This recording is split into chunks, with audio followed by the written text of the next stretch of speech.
Case number 12, plumb with continuous steady-state source at ground level and wind moving in x direction at constant velocity u. So you have your x and also u.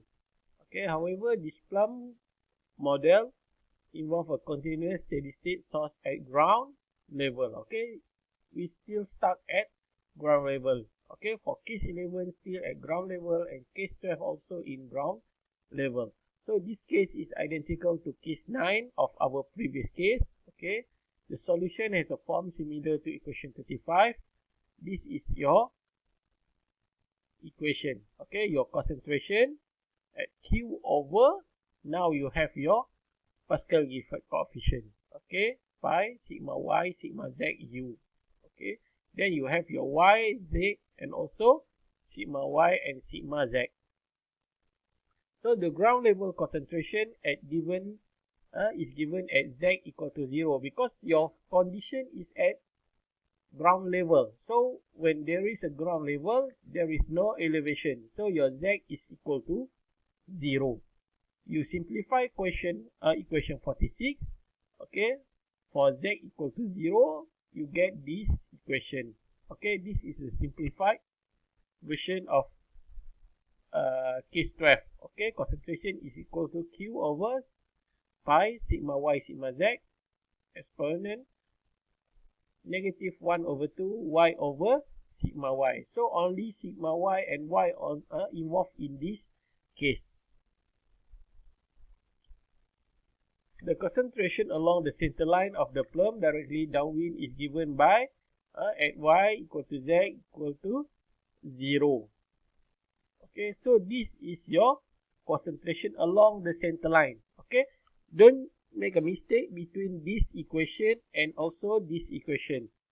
Okay, this equation involves a ground level concentration. Remember, this is the ground level concentration, whereas this is the concentration along the center line.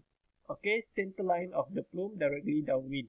That's why we have y is equal to 0. Okay, so this equation is based on the assumption that y equal to z equal to 0 because we only interested to know what is the concentration along the center line, means along the line of x. Okay, this is the concentration along the center line. However, this is the ground level concentration. Okay, the one that fits the profile.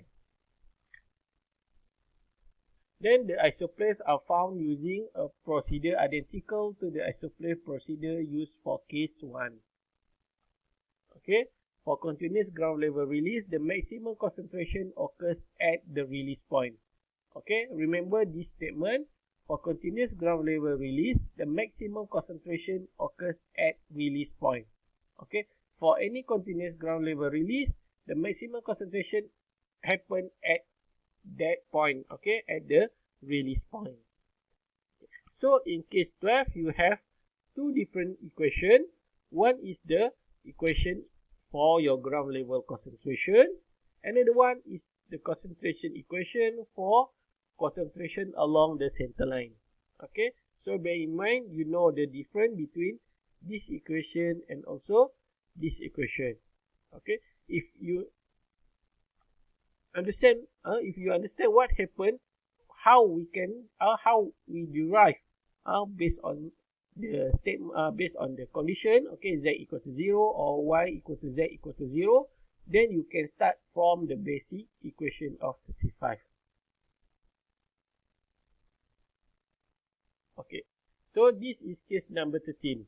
Okay, for case number 13, it is a continuous steady state source with source at height, okay, HR above the ground. Okay, remember your case 12 is a continuous steady state source but at ground level.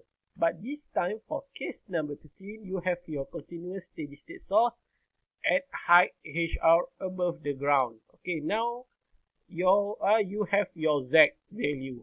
Okay, because it is elevated situation. Okay, so this case is identical to case number 10, and the solution has a form similar to equation number 36.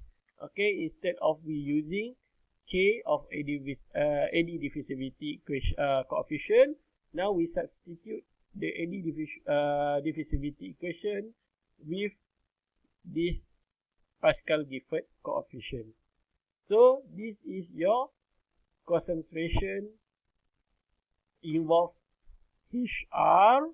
Okay, you have your value of HR and also your sigma y and sigma z because we already apply our Pascal-Gifford coefficient. Okay, this is your concentration equation.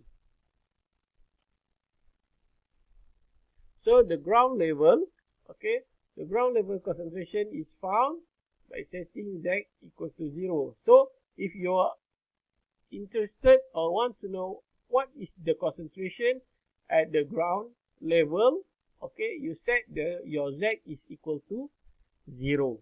Okay, so when you set your Z equal to 0, then this is the simplified version.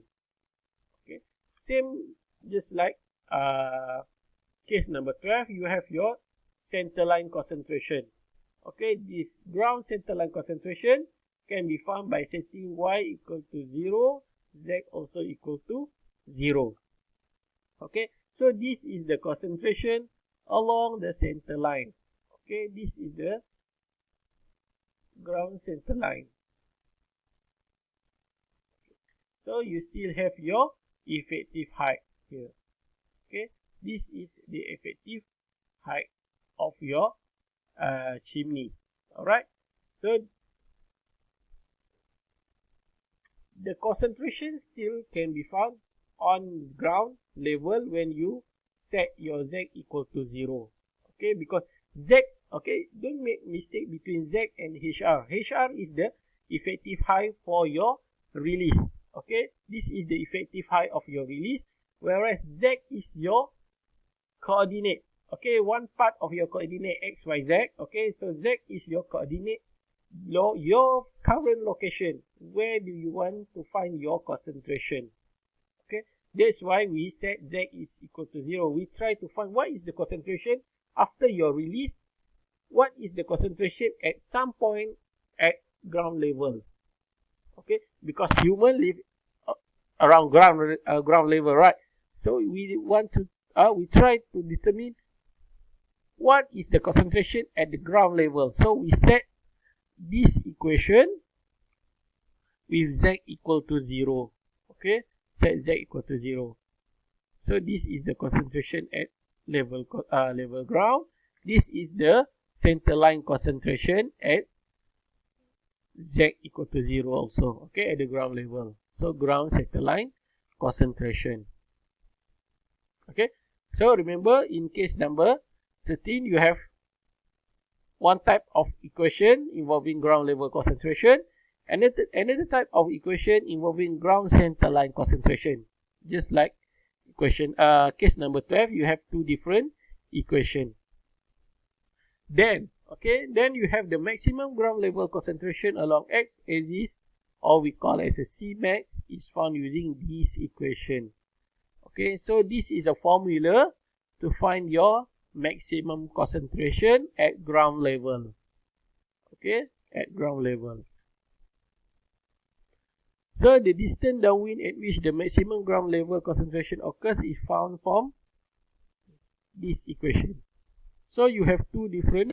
So please remember, this formula only works with maximum ground level concentration. Okay, this equation only work with the maximum ground level concentration. So you have your maximum ground concentration and also another equation to find your sigma Z. Okay, from your HR divided by square root of 2. Okay, the procedure for finding the maximum concentration and the downwind distance, they are sigma Z and Cmax, is to use equation 53. Okay, first you use equation 53 to determine the distance. Okay, you find your sigma Z, followed by equation 52 to determine the maximum concentration. So you work from bottom. Okay, try to find your sigma Z first. Okay, from your effective height HR, divide by square root of 2, you got your sigma Z. Then from your sigma Z, you can find your maximum concentration at ground level. Okay, that's for equation 13. Okay, so in this video, you already learned, as a recap, you already learned two different equations. One is for ground level concentration, and one is for center line concentration for case 12. Okay, then for case 13, you have your also two different equations.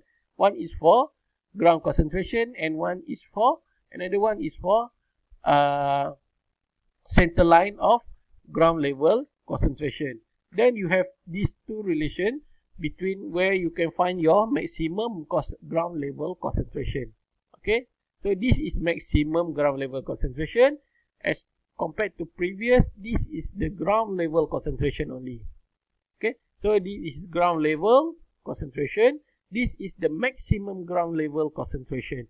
However, to find this maximum ground level concentration, you need to determine your distant downwind first. Okay, try to find your distant downwind first before you can apply this value sigma z into this ground level concentration. Okay, in the next video, I will show you how we can relate, okay, the Pascal Gifford model with case number 14 and also case number 15.